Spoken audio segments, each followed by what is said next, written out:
Yo, what's up? It's Jimmy on from Glitchy Thumbs. We're making characters, we're making games the glitchy way. In today's episode, we're going to be dropping character 3.1, Bear, into Buildbox. If you haven't checked out the Blender video and seen that process, that's actually a super long video, but very detailed, very thorough. I tried my best to explain every little thing that I thought was super important to understand the entire process. Definitely check that out. We're just going to be dropping this into Buildbox with the animation that we got from Mixamo, and that's about it. It's going to be super simple for this character, so that way we can save all the other stuff for the new character. Let's get to the video. Open up Buildbox, click create new game, 3D game, drop in our FBX. This is the one with the silly dancing animation from Mixamo. Click import, delete the cube. We have character 3.1, Bear. As we zoom in, look at his happy face. This one definitely has no issues. You can see the nice outline already around the character. That's how we know our outline was applied correctly in Blender. Also, our texture is pretty good. Our character is symmetrical. Nothing is lopsided. This one's actually shaded flat, so that's why you see the polygons. You can kind of visualize the topology, which I'm trying my best to improve upon. I click edit in the scene, check looped. In the sub scene, I uncheck receive shadow. Since we have separate objects for this, we have to uncheck multiple checkboxes. We need to change the color from white to black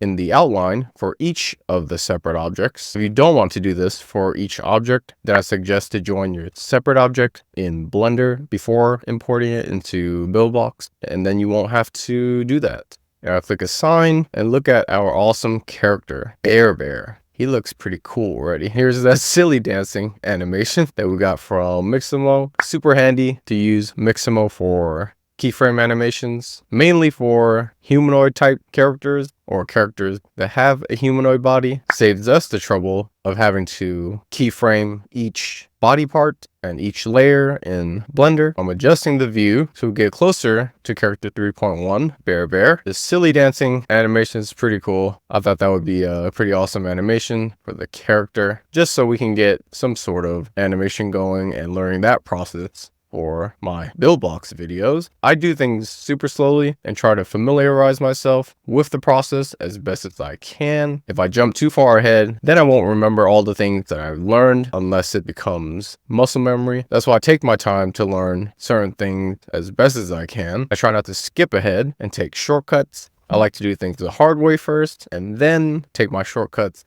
after I find out a more efficient way. This is the view I decided to go with, just something super close that we can see the character, see the full animation, see his face. I click 3D world so we can adjust the background color, and I use the eyedropper tool, select the color on the grass, click restart. This way we can have just the focus on character 3.1, Bear, so that the background is just green entirely, but it's also him standing on a grass floor and doing a nice silly dance.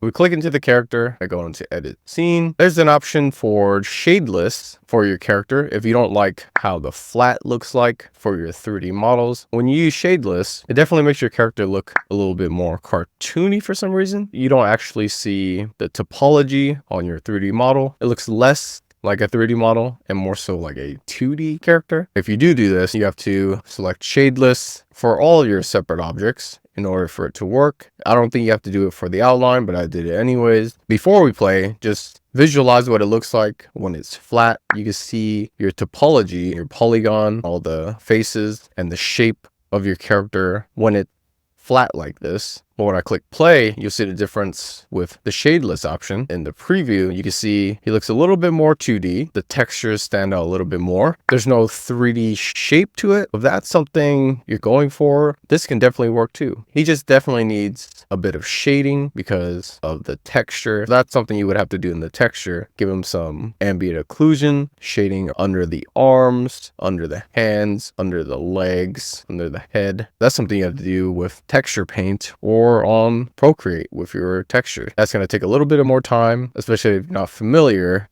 with shading your character. We just pretty much selected a solid color and went with that so there's not much shading other than the differences from the nose color and the body color. I'm experimenting, switching between the two. For the eyes, I went back to default and checked two-sided to see what that looks like. When you go back to default, you can see the topology on our 3D shape. The eyes stand out a little bit more. You get more of that low poly design for your model. It really depends what your type of style is and what you like. Some people like the low poly style. Some people like the 2D art style. You can experiment with both actually. Maybe making a game with a flat low poly style, seeing if you like that and getting feedback from others, and then make a game with the shadeless style. It really depends on your own preference. My preference, I do prefer the shadeless option. It just looks better, at least for me. I just like it a little bit animated and cartoony. It reminds me of 2D art where everything is flat, where the view is one direction, but you can still see the character. Like I mentioned, I'm not that good at illustrating myself. I prefer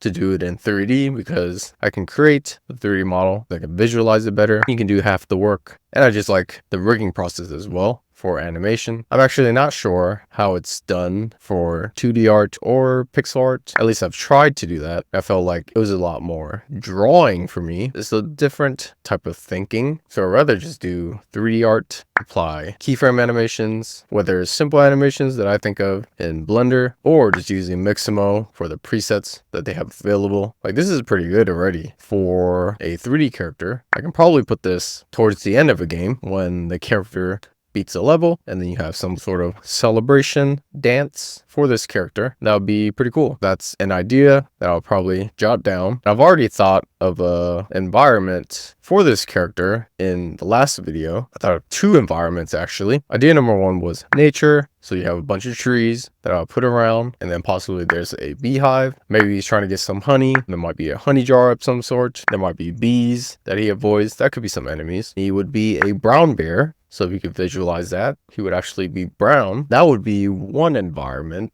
for idea number one. Idea number two, the bear is actually a stuffed animal. So a teddy bear that is white. That's what the fur is going to be like. So possibly I might practice making fur as the texture. I've actually never done that. I've only used solid colors. I've never done any super detailed textures. Maybe I'll do that if I expand upon this idea. This would take place in a toy store. Around it would be a bunch of toys that are more vibrant color. That's what will make the character contrast with the environment. So the bear is white, and then around it's a bunch of color of the toys. Those are the scenarios that I thought of while I was narrating the last video. This was just what I came up with during the time when I recorded this. I didn't really have a mechanic for it. So if I do expand upon this idea, I might possibly use those two different scenarios. This video is just demonstrating the differences between flat and shadeless, so you can decide what your preference is in terms of the texture. It's a really hard decision. I have a very hard time deciding what I like. I'm choosing between shade smooth because you can actually see a little bit of the 3D shape with shade smooth or shadeless. That's going to be in the future videos where I demonstrate that. I drop in the if collide. If you've been watching my videos, I do that because if you adjust the collision shape together with the start and the if collide, then you don't have to adjust them separately later on. That's why I'm trying to build this into my muscle memory so that every time I start a new project with a new character, I always remember to adjust the start and the if collide together. There are things where I don't want to do things twice, just trying to save a bit of time so I can spend it on much more important things. We're always going to have to adjust the collision shape anyways, so it's better to do this as efficient as possible for each character. So that's how I kind of ingrain things into my brain. You've probably seen me do this multiple times. That's pretty much what I have to do in Buildbox to get the collision shape. I'm putting character 3.1 Bear up in the air just so I can see gravity pull him down. That way he drops in from the sky while he's doing this silly dancing. This is just a way to start practicing on what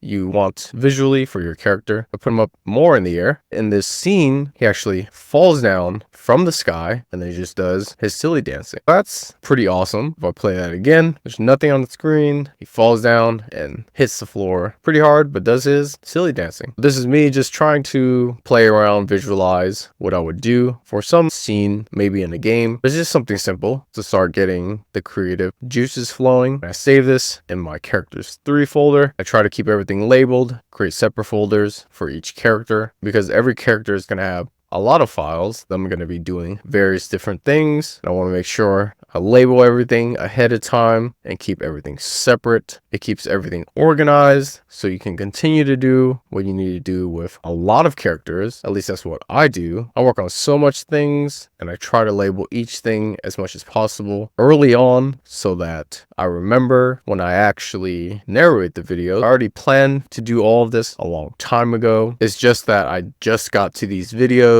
as of now, so I'm like narrating all of it. I'm trying my best as I can. 1 video a day, maybe not, maybe every 2 days, every 3 days, whatever I can to put some content out, which is my goal. This is a simple short video. So when we export this, go to File, Project Settings, put my bundle ID, which is always the same bundle ID. You don't have to make it super complex. The only time you need a new bundle ID is if you're submitting to the App Store. A new game requires a new bundle ID each time, but I'm not submitting anything. I'm just using this for practice. Each character share 1 test bundle ID. This makes everything much more simpler. I go to File, Export, iOS, save this in my new folder, then go to my folder, open the Xcode project, go to signing and capabilities, add some values for my bundle ID. I put 3.1 because that's going to create a new app on my phone so I can keep my apps separate. Under bundle display name, I put character 3.1. This is the name under the icon. You click play and it'll start running to the device and you'll see it in the debug console where it'll show a bunch of lines. This is the video that I recorded on my phone. I'm going to keep this in an album on my device so I keep myself on track, and also to remember what I did for character 3.1, Bear. That gives me some sort of visuals for when I actually can sit down and expand upon this idea, which we already did in the last video. For the Blender portion, that would be the next iteration that I would do for character 3.1, Bear. Based on those ideas that I came up with, definitely check out the Blender video if you haven't already on that process. Is a very, very good video. I think that video is going to be probably the best one that I've made so far. Whenever I get finished editing it and I can put it out, that would be pretty awesome. But yeah, that's pretty much it for the Buildbox portion for character 3.1. That concludes this video. Super short video, very concise on what I did in Buildbox. We just tested the FBX for character 3.1. We used the silly dancing animation from Mixamo. That made this process much faster for the rigging and the animation process. We didn't have to do that for the Blender portion. I highly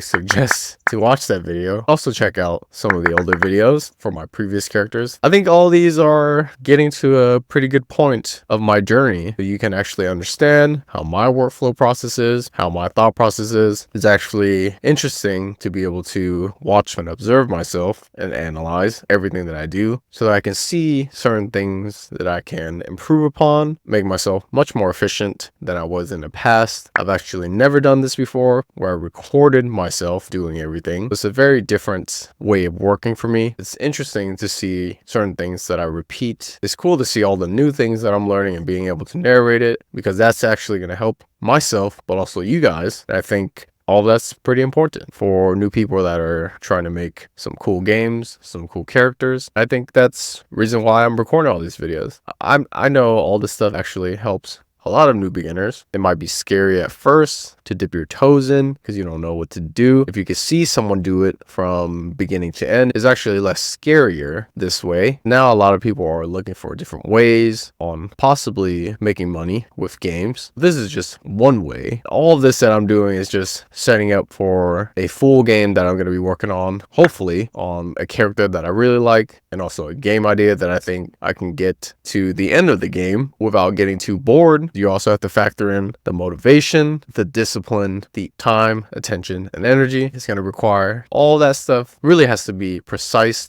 to have you finish a project from start to end. That's what I'm looking for within my own process. Also, I can kind of feel it for each character, whether I like it or not. I think that's about it. Definitely check out the next episode, you can see I'm transitioning into episodes because I think all of this is pretty cool. This is like an episode of my life, of what I do on the daily. This is pretty cool to call it that. Definitely check out the next episode for character 3.2. I forget exactly which character it is. Appreciate your time watching these videos. If you haven't subscribed, please do. Please like the video as well. Let me know what you think in the comments. It'd be great to hear from you. Again, I'm really trying to coin this. We're making characters, we're making games the glitchy way. Peace out. See you next video.